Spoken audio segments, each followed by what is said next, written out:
Madalas, nagiging daan ngayon ang social media para makakita tayo ng iba't ibang istorya, mga kwento o mga pagbubunyag na ibinabahagi sa atin ng mga netizens.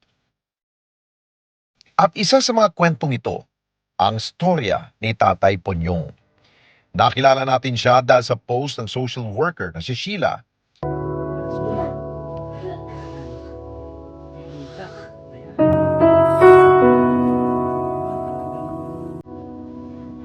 Agad kaming nakipag-ugnayan sa uploader upang alamin ang nangyari sa kanila.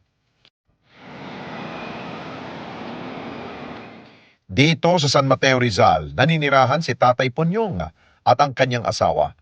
Sinamahan kami ni Sheila para lubusang makilala ang mag-asawa at makita ang kasalukuyan nilang kalagayan. Anya, ang kanyang naging post ay paghingi ng tulong para sa mga ito. Dahil ang sunog na nangyari nito lamang nakalipas sa buwan, ang naging dahilan para maabo ang kanilang tinitirahan. Dito sa barangay, pansamantalang pinatuloy sila Tatay Ponyong at Nanay Tere. Binigyan ng tent at maging kanilang makakain. Ako po si Sheila Rose Rivera.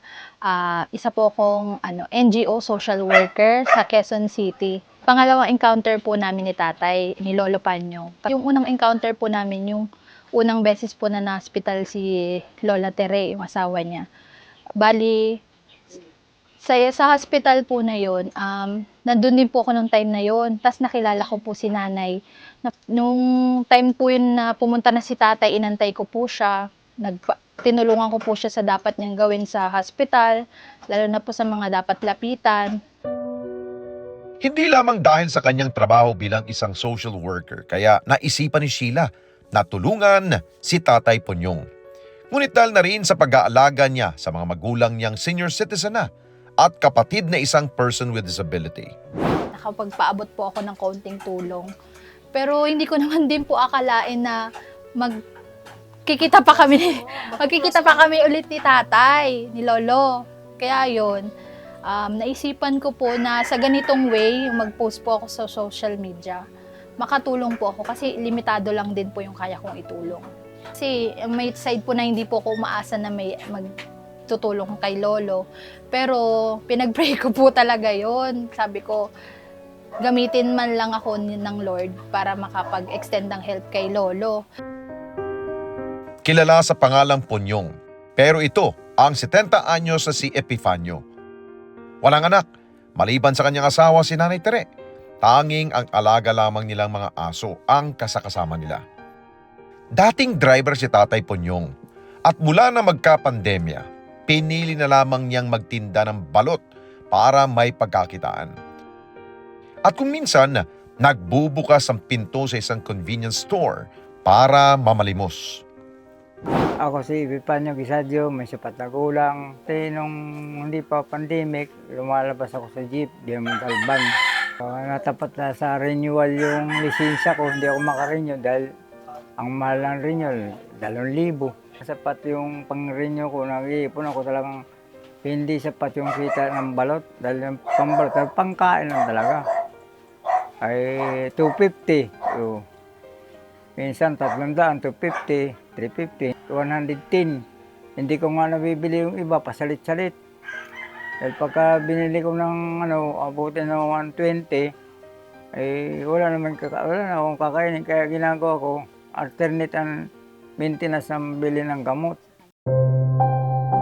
Kaya mas lalong naging mahirap kanila Tatay Ponyong nang sila'y masunugan. Naaabo kasi maging ang kanilang mga pinagkakitaan. Dagdag pa na may sakit si Nanay Tere sa puso. Sinundo ko ng misis ko, nasunog ng bahay ko. Ha? Sabi, nasunog bahay natin. Sabi ko, paano? Sabi ko gano'n. Ay, wala na tayong bahay. Umiyak siya. Pagpunta ko nga dito, datnang ko, usok na lang. Kalat yung mga tubig, mga sunog. Itinapon na ng mga pamangkin ko kasi nasunog na lahat yun. Wala ang kaano din. Sa kabila ng masamang insidente, nagpapasalamat pa rin si Tatay Ponyong na ligtas sa kanyang asawa at agad na napulang sunog sa kanilang lugar. Nagpapasalamat din ako sa mga taong tumulong dahil Tutulungan talaga rito. Yun ang napagkusundan dito. Nung maliit pa kami, sabi nga ng amamuno dito, pagka nagkaroon ng sakuna, tulong-tulong para walang damayan. Mulat mula, ngayon lang nga nagkasunog. Saka buti ito, simento, kung kahoy yan, damay na lahat yan. Tanging nais niya sa ngayon, muling makumpuni ang kanyang bahay at bumalik sa normal ang kanilang pamumuhay. Wala naman akong ibang matirahan. Dito na ako lumaki. Kung gusto ko matirahan para bili ng materyales. Yun lang, yung may biyero. Bayanihan, itong madalas natin nakikita sa oras na marami sa ating kapwa ang nangangailangan ng tulong o pag-alalay. At itong nakita namin dahil sa pagkakataong ito, ang nagbigay ng tulong para sa unti-unting pagpapaayos ang bahay ni Tatay Punyong, ang ilan sa ating mga certified e-responders. Ilan din sa nila ang nagpaabot na rin ng pagkain na personal na iniabot sa kanya ng Responde team. Ayon kay Sheila, hindi man niya personal nakakilala ang mag-asawa. Nagpapasalamat siya dahil ang simpleng pag-post niya sa social media naging daan para may tumulong sa mga ito. Laking bagay po nun sa kanila.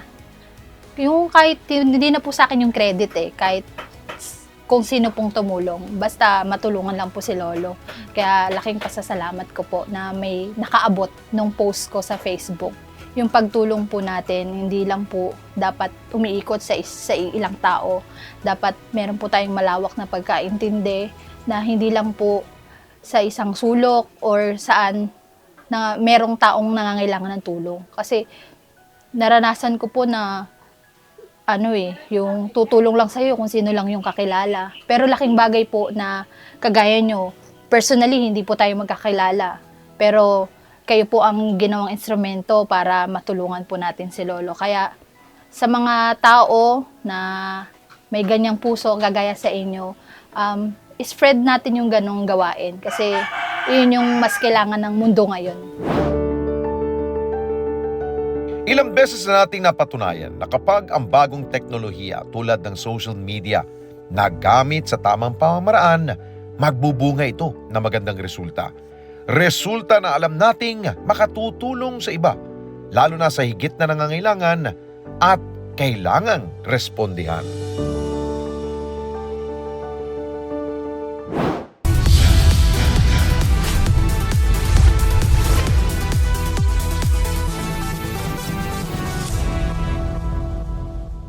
Mga kababayan, salamat po sa inyong pong pagsubaybay sa Responde Mata ng Mamamayan. Para mapanood pa ang iba pa naming pagresponde sa ating mga kababayan, i-click lamang ang subscribe button o i-follow lamang ang Net25 social media pages at Net25 TV.